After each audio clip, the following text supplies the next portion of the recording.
Paint cracking on trim or molding edges drives so many homeowners crazy, but fixing it is easier than you think once you know the right tricks.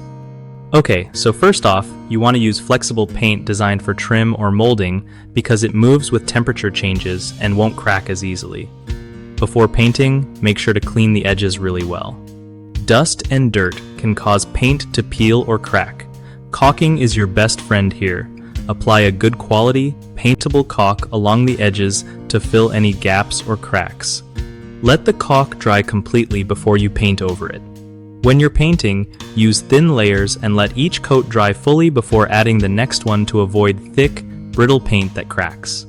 Also, avoid painting when it's super hot or cold outside because extreme temps can mess with how the paint dries.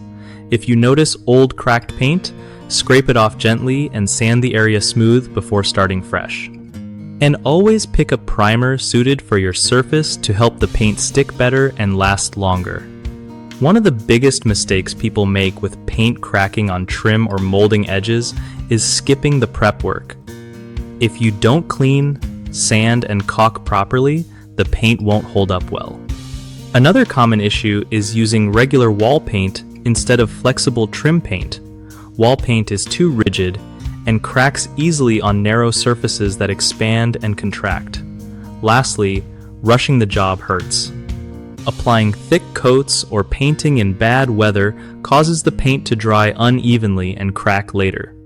To fix these, take your time prepping the surface thoroughly, choose the right flexible paint and caulk combo, and avoid painting in extreme weather conditions. BigHomeProjects.com is super helpful for homeowners because it connects you with trusted local contractors who know exactly how to handle stuff like paint cracking on trim. For contractors, it's a solid way to get more work by showing up in front of homeowners actively looking for pros in their area.